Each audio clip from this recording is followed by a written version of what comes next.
إن الحمد لله نحمده ونستعينه ونستغفره ونستهديه ونؤمن به ونتوكل عليه ونعوذ بالله من شرور أنفسنا ومن سيئات أعمالنا من يهده الله فلا مضل له ومن يضلله فلا هادي له وأشهد أن لا إله إلا الله وحده لا شريك له وأشهد أن نبينا محمدا عبده ورسوله أما خير الهدي هدي محمد صلى الله عليه وسلم وشر الأمور محدثاتها وكل محدثة بدعة وكل بدعة ضلالة وكل ضلالة في النار فأعوذ بالله من الشيطان الرجيم يا أيها الذين آمنوا اتقوا الله حق تقاته ولا تموتن إلا وأنتم مسلمون بسم الله الرحمن الرحيم يا أيها الناس اتقوا ربكم الذي خلقكم من نفس واحدة وخلق منها زوجها وبث منهما رجالا كثيرا ونساء واتقوا الله الذي تساءلون به والأرحام إن الله كان عليكم رقيبا أعوذ بالله من الشيطان الرجيم يا أيها الذين آمنوا اتقوا الله وقولوا قولا سديدا يصلح لكم أعمالكم ويغفر لكم ذنوبكم ومن يطع الله ورسوله فقد فاز فوزا عظيما وقال عز من قائل قل إن كنتم تحبون الله فاتبعوني يحببكم الله ويغفر لكم ذنوبكم. پچھلے 2 ہفتے پہلے ہمارے اپنے پاس علاقے میں اس قدر بارشیں ہوئیں اور اس کے نتیجے میں ایک بہت بڑا حادثہ اسی شہر پیرنمبٹ میں پیش آیا کہ ایک گھر اچانک زمین بوس ہو گیا، گر پڑا اور اس کی وجہ سے بہت بڑا جانی نقصان کہ بیک وقت 9 افراد، عورتیں، بچے، مرد، یہ سب 9 افراد کا یہ واقعہ، دل دہلا دینے والا واقعہ اسی شہر پیرنمبٹ میں پیش آیا تھا. یہ سب اللہ رب العالمین کی طرف سے زندہ رہ جانے والے اور باقی رہ جانے والوں کے لیے عبرت کی بات ہوتی ہے کہ موت کس روپ میں آئے گی، کہاں آئے گی، کب آئے گی، اس کا کسی کو کوئی علم نہیں ہوتا، کیونکہ اللہ رب العالمین نے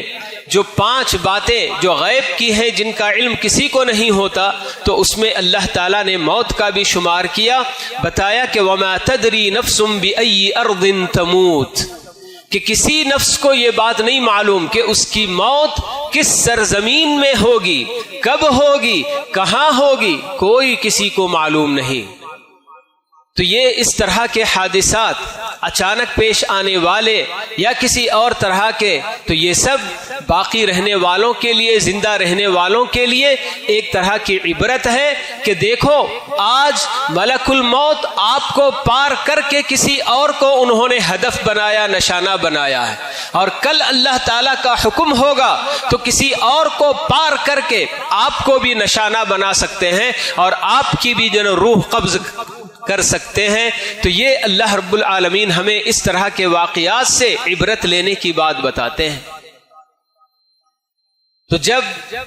موت کے بارے میں ہمیں یہ کوئی علم نہیں کہ وہ کب آئے گی، جوانی میں ہی آ جائے گی یا پھر ہم بڑھاپے تک زندہ رہیں گے، کسی کو جب اس کا کوئی علم نہیں، تو ایسے میں اللہ رب العالمین ہمیں خبردار کرتے ہیں کہ تم اپنی یہ دنیا کی زندگی کو غنیمت جانو،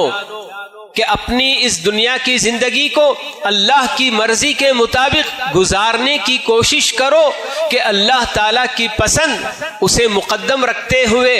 اسے آگے رکھتے ہوئے، اپنی ہر خواہش اور اپنی ہر پسند کو جو کہ اللہ کی خواہش کے خلاف ہو اسے دبا کر تم زندگی گزارو گے تو کل قیامت کے دن تمہارے لیے کامیابی منتظر ہوگی.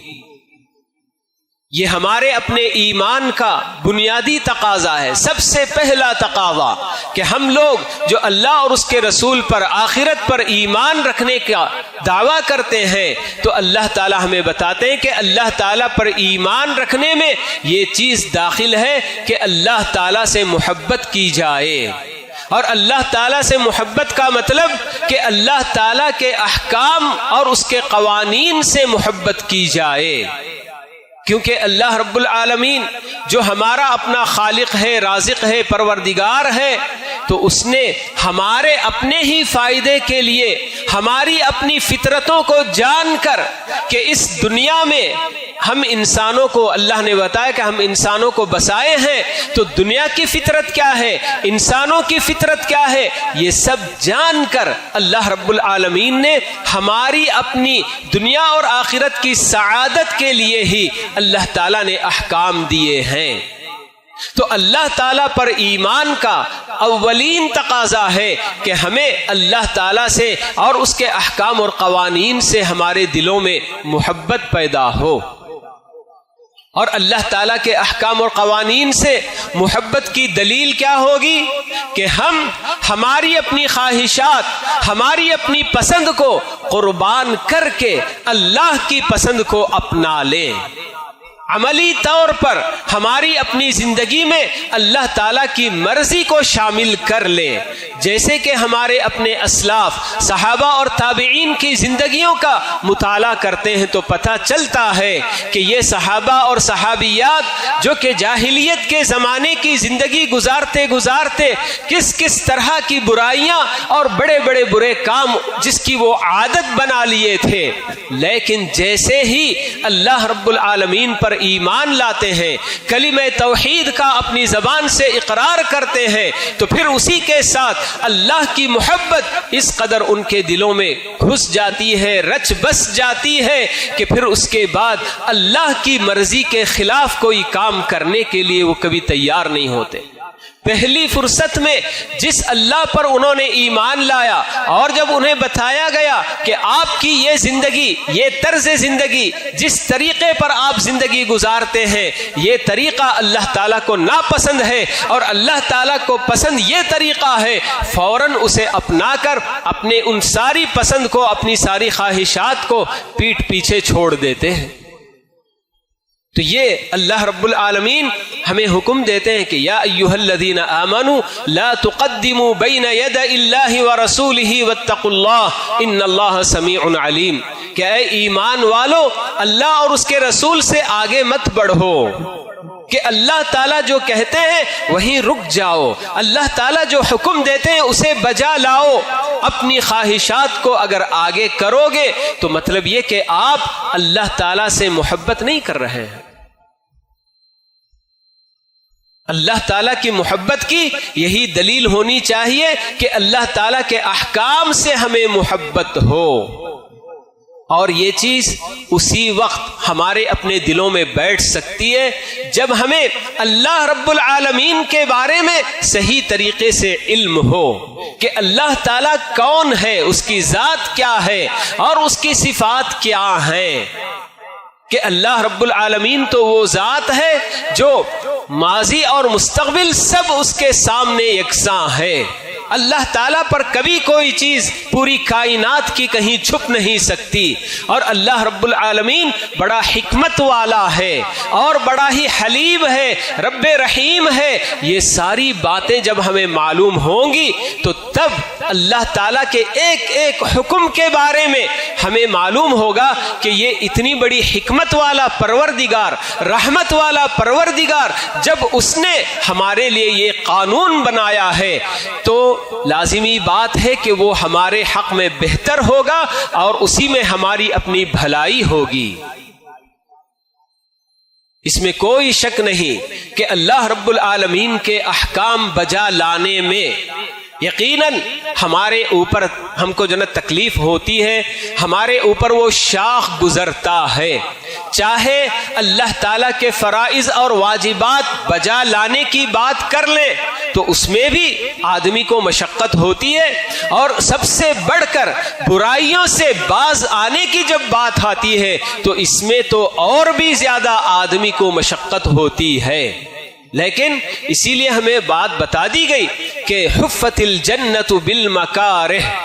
کہ جنت تک اگر آپ کو پہنچنا ہے تو اس تک پہنچانے والا راستہ کئی طرح کی تکلیفوں سے اس دنیا کی زندگی میں وہ جو راستہ گزرتا ہے۔ ظاہر سی بات ہے کہ احکام بجا لانے میں جیسے کہ میں نے بتایا کہ فرائض اور واجبات کی بجا آوری ہو، اس میں بھی یقیناً تکلیف ہوتی ہے۔ کون بندہ ہے جو یہ کہتا ہے کہ مجھے فجر کی نماز میں اٹھنے میں کوئی تکلیف نہیں ہوتی؟ نہیں، ہر انسان کو تکلیف ہوتی ہے کہ بالکل ایسا وقت جب کہ میری اپنی نیند بڑی پیاری نیند ہوتی ہے اور اس وقت میں اللہ کا حکم بجا لانے کے لیے اپنی نیند قربان کر کے اٹھوں تو یقیناً اس میں تکلیف ہوتی ہے۔ اور آج کتنے ایسے بندے ہیں کہ اللہ تعالیٰ کے اس حکم کو پیٹھ پیچھے چھوڑ کر اپنی خواہش کو آگے بڑھاتے ہیں، اور فجر کی نماز کا تو پتہ نہیں انہوں نے کب پڑھا ہو، ان کو یاد بھی نہیں ہوگا۔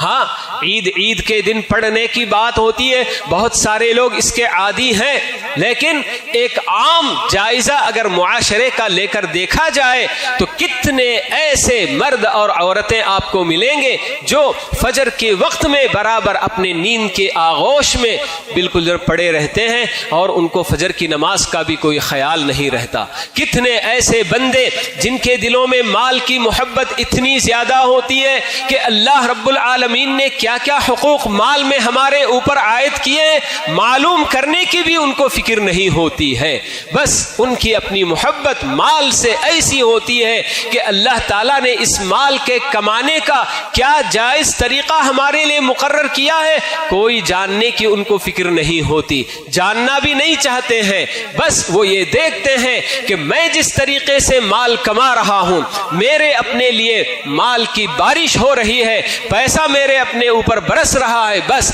اسی طریقے کو میں اپناتا جاؤں، بھلے سے وہ طریقہ میرے رب کو ناراض کرنے والا کیوں نہ ہو، مگر اس دنیا میں وقتی طور پر جو فائدہ مجھے حاصل ہو رہا ہے یہی میرے لیے زیادہ عزیز ہے، یہی مجھے زیادہ پسند ہے۔ اور اللہ تعالیٰ جو بتا رہے ہیں کہ اگر آپ حرام طریقے کو چھوڑ کر حلال طریقے سے کمائی کریں گے تو اسی سے اللہ تعالیٰ خوش ہوتا ہے، اور اللہ جن سے خوش ہوگا اللہ تعالیٰ وہاں ان کو نوازے گا، اللہ کے اس وعدے پر انہیں کوئی بھروسہ نہیں ہوتا۔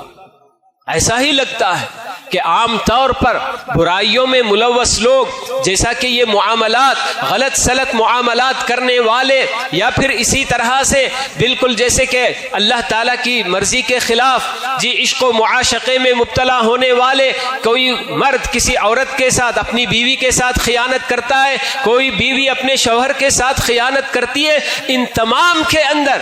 ہر آدمی کو آپ دیکھ لیجئے کہ وہ اپنی پسند اور اپنی خواہش کو اللہ کی خواہش پر گویا مقدم رکھ رہا ہے۔ تو برائی کرنے والا، چھوٹی بڑی ہر برائی کرنے والا اپنی زبان سے نہ سہی، زبان قال سے نہ سہی، زبان حال سے یہی اعلان کرتا ہے کہ مجھے میری خواہش سب سے زیادہ اہم ہے، اور اللہ کی خواہش کی حیثیت ثانوی حیثیت ہے، اس کی دوسری حیثیت ہے۔ جبکہ ہمیں قرآن اور حدیث میں یہ باتیں کھول کھول کر بتائی گئی ہیں کہ ایک مومن اگر ہے تو اس کے نزدیک اللہ اور اس کے رسول کی محبت سب سے آگے ہونی چاہیے، سب سے بڑھ کر ہونی چاہیے۔ ثلاث من کن فیہ وجد بہن حلاوت الایمان، پیارے رسول صلی اللہ علیہ وسلم بتاتے ہیں کہ تین ایسی خصلتیں جس کے اندر وہ پائی جائیں گی تو اس کو ایمان کی چاشنی، ایمان کی مٹھاس اس کو مل جائے گی۔ تو اس میں سب سے پہلی خصلت آپ یہی بتا رہے ہیں کہ ان یکون اللہ ورسولہ احب الیہ مما سواہما، کہ بندے کے نزدیک اللہ اور اس کا رسول ان دونوں کے علاوہ جتنی بھی چیزیں ہیں ان تمام سے سب سے زیادہ محبوب نہ ہو جائیں۔ اللہ اور اس کے رسول کی محبت دنیا کی ہر چیز کی محبت پر غالب ہونی چاہیے، یہی ایمان کی پہچان ہے۔ حضرت عمر کا واقعہ آپ لوگوں نے بار بار سنا ہوگا کہ ایک مرتبہ اللہ کے رسول صلی اللہ علیہ وسلم کے سامنے آپ نے اظہار کیا تھا کہ اللہ کے رسول، آپ میرے نزدیک سب سے زیادہ محبوب ہیں سوائے میرے اپنے نفس سے کے، یعنی میرا اپنا نفس مجھے بہت زیادہ عزیز ہے، میرے نفس کے بعد جتنی چیزیں ہیں ان تمام چیزوں سے آپ کی محبت میرے نزدیک سب سے مقدم ہے۔ تو پھر اللہ کے رسول صلی اللہ علیہ وسلم نے بتایا کہ نہیں عمر، جب تک تمہارے نزدیک تمہارے اپنے آپ سے بھی بڑھ کر اللہ اور اس کے رسول کی محبت نہیں ہوگی تب تک آپ کامل مومن نہیں ہوں گے۔ تو اسی وقت حضرت عمر رضی اللہ تعالی عنہ اعلان کرتے ہیں کہ اللہ کے رسول آپ کی محبت میرے اپنے آپ سے بھی بڑھ کر ہے۔ تو تب آپ فرماتے ہیں کہ الآن یا عمر، کہ ہاں اب واقعی ایمان آپ کا کامل ہوا، مکمل ہوا۔ تو آج اگر ہم لوگ ہمارے اپنے اعمال پر جائزہ لے کر دیکھتے ہیں کہ صبح شام ہم لوگ اللہ تعالیٰ کی محبت پر اپنی محبت کو کتنا مقدم رکھتے ہیں، کتنے ایسے کام ہمارے اپنے پہننے اوڑھنے کی باتیں ہوں، ملنے جلنے کی باتیں ہوں، کھانے پینے کی چیزیں ہوں، کہاں کہاں ہم لوگ ہمارے اپنے دن رات گزارنے کا معاملہ ہو، کتنے کام ایسے ہیں کہ جس میں آئے دن ہم یہی کرتے چلے جا رہے ہیں کہ اللہ تعالیٰ کی محبت اپنی جگہ پر، لیکن یہ کام مجھے پسند ہے۔ جیسا پہننا اللہ تعالیٰ نے ہمارے لیے حکم دیا ہے کہ مردوں کے لیے کیسا لباس پہننا ہے، عورتوں کے لیے کیسا لباس پہننا ہے، لیکن ہم اللہ کی پسند اور اللہ کے حکم کا کوئی خیال نہیں کرتے اور اپنی کیا پسند ہے اسے آگے رکھ کر چاہے مرد ہوں عورتیں ہوں سب اپنا اپنا اپنی پسند کے حساب سے پہننا اوڑھنا کرتے ہیں۔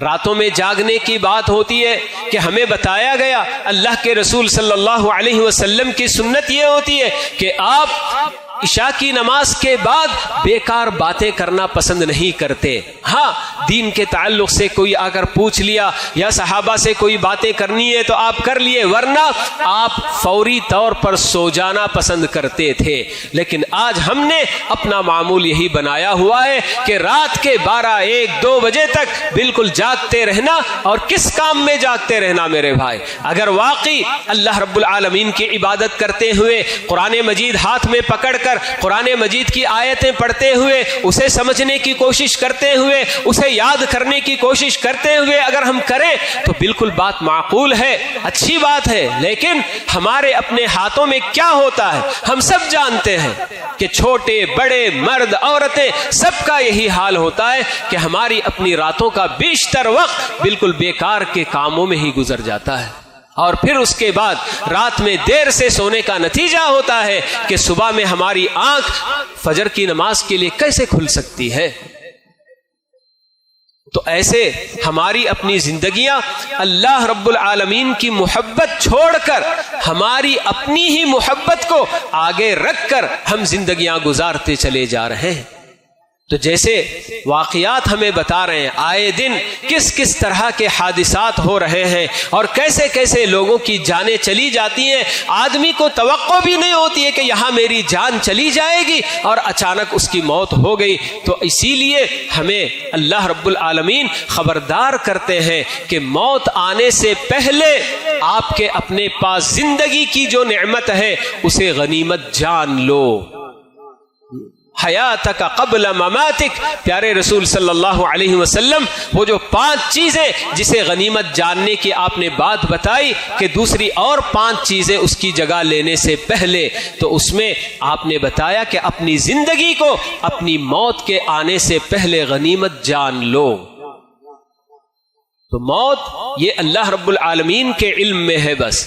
تو اسی لیے پیارے نبی صلی اللہ علیہ وسلم ہمیں کثرت سے اس موت کو یاد کرنے کا بھی حکم دیا کرتے تھے کہ اکثروا من ذکر ہادم اللذات، آپ بتایا کرتے تھے کہ لوگوں لذتیں توڑنے والی جو چیز ہے اسے کثرت سے یاد کر لو۔ آدمی اگر واقعی یہ ذرا سوچ لے کہ ہاں بھائی ایک وقت وہ بھی آئے گا کہ میں اس دنیا میں نہیں رہوں گا، میرا خاتمہ ہو جائے گا، لوگ مجھے اپنے کاندھے پر لے جائیں گے، قبر کے گڑھے کے حوالے کر کے چلے آئیں گے اور وہاں فرشتے آئیں گے، سوال جواب ہوگا، پھر میرے رب کے روبرو حاضری ہوگی، یہ سب کیا ہے، کیسے معاملات ہیں؟ آدمی اگر ذرا سا غور کر کے اپنی آخرت کی باتیں جو بتائی گئی ہیں ان کو اگر تصور کرنے لگتا ہے تو رونگٹے کھڑے ہو جاتے ہیں میرے بھائی۔ بس شرط یہ ہے کہ ذرا سنجیدگی کے ساتھ ان سب باتوں کو سوچے، غور کریں کہ میری اپنی خواہشات پر کب تک میں جیتا رہوں گا، میرے رب کی خواہشات پر بھی جینے کی کوشش کروں. یہ جو نا آدمی کے دل میں خیال پیدا ہوگا. عمریں گزر جاتی ہیں، کتنی جو نا معصیتیں اللہ رب العالمین کی مسلسل کرتے چلے جاتے ہیں، اور ہمیں ذرا بھی جو نا خیال نہیں ہوتا کہ ہم کب تک اپنی خواہشات اللہ رب العالمین کی مرضی اور اس کی خواہشات پر آگے رکھ کر زندگی گزاریں گے. ہر چیز میں ہمیں غور و فکر کر کے دیکھنے کی ضرورت ہے کہ ہم اللہ تعالیٰ کے فرائض اور واجبات کس حد تک بجا لا رہے ہیں، اور اللہ تعالیٰ نے جن کاموں سے، جن باتوں سے ہمیں روکا ہے، ہمارے اوپر ان سب کاموں کو، ان باتوں کو حرام کیا ہے، تو کیا ہم لوگ واقعی ان سب سے اپنے آپ کو بچا رہے ہیں؟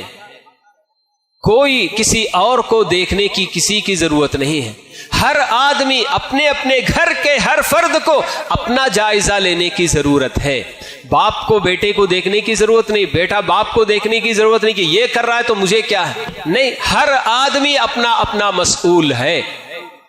ہر آدمی اس کی اپنی اپنی ذمہ داری ہے کہ جب وہ بالغ ہو جائے، لڑکا ہو لڑکی ہو، تو بلوغت کے ساتھ اس پر ذمہ داریاں عائد ہو جاتی ہیں، اس پر فرائض اور واجبات لازم ہو جاتے ہیں. تو ان سب کا خیال ہر آدمی کو اپنے اپنے طور پر کرنے کی ضرورت ہے.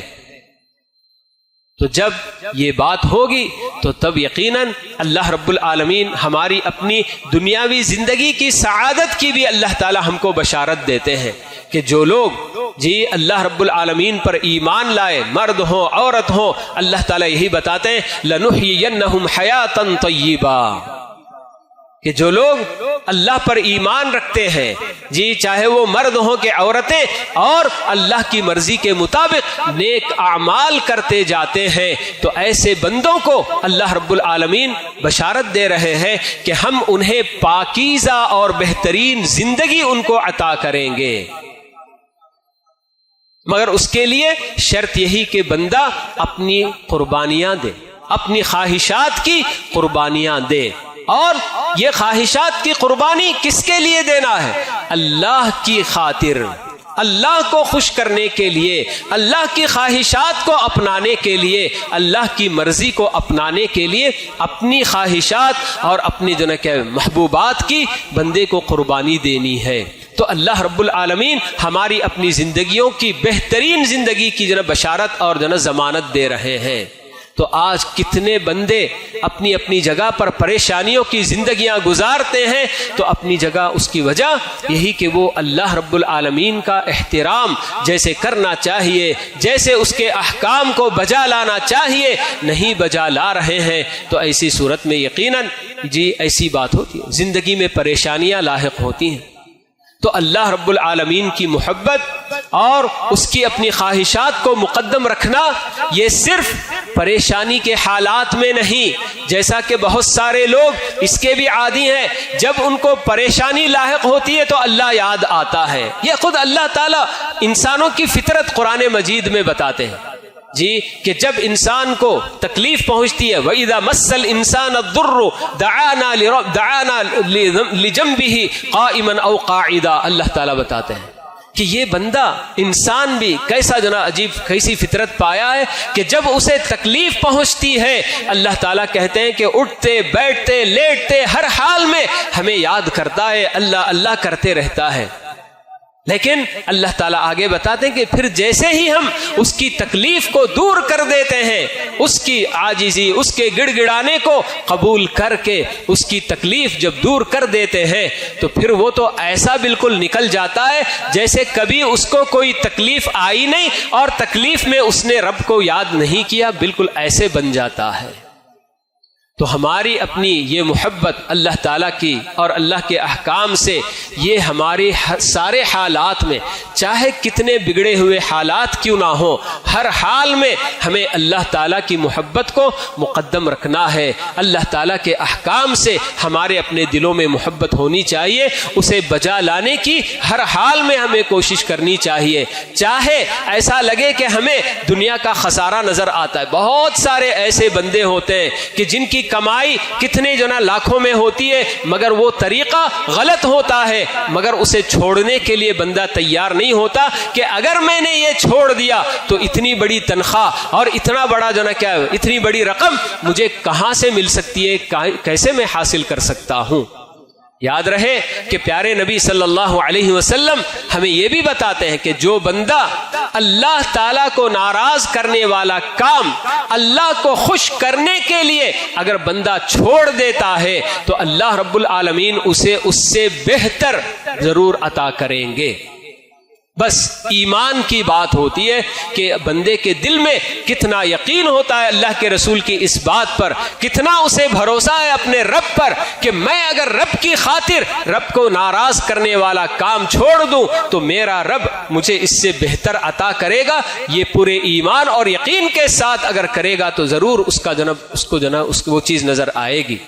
تو یہ بہرحال اللہ رب العالمین ہمیں اس دنیا کی زندگی کی مہلت ہمیں دے رکھے ہیں، تو ہمیں یہ زندگی اللہ تعالیٰ کی مرضی کے مطابق گزارنے کی کوشش کرنی چاہیے۔ اللہ رب العالمین ہم سب کو اس کی توفیق نصیب فرمائے۔ جی، اور اب تک جیسے کہ ہم نے اللہ تعالیٰ کی نافرمانیوں میں معصیتوں میں زندگی گزار دی، اللہ رب العالمین اسے درگزر فرمائے، اور باقی ماندہ جتنی زندگی ہے اللہ تعالیٰ اسے اس کی مرضی کے مطابق گزارنے کی اللہ تعالیٰ سب کو توفیق عطا فرمائے۔ آمین۔ اقول قولی ھذا واستغفر اللہ لی ولکم ولسائر المسلمین من کل ذنب فاستغفروہ انہ ھو الغفور الرحیم۔ الحمد للہ کفى وسلام علی عباده الذین اصطفى اما بعد۔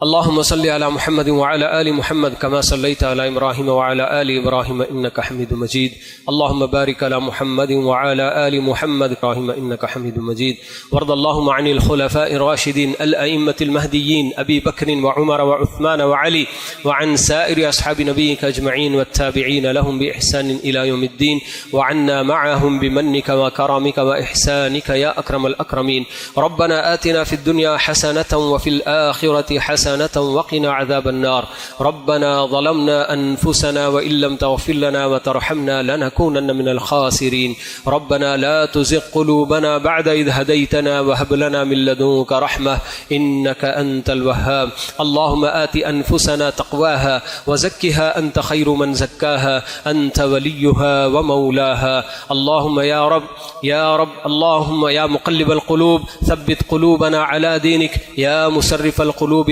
والأبصار صرف قلوبنا على طاعتك اللهم إنا نسألك رضوانك والجنة وما قرب إليها من قول وعمل ونعوذ بك اللهم من سخطك والنار وما قرب إليها من قول وعمل سبحان ربك رب العزة عما يصفون وسلام على المرسلين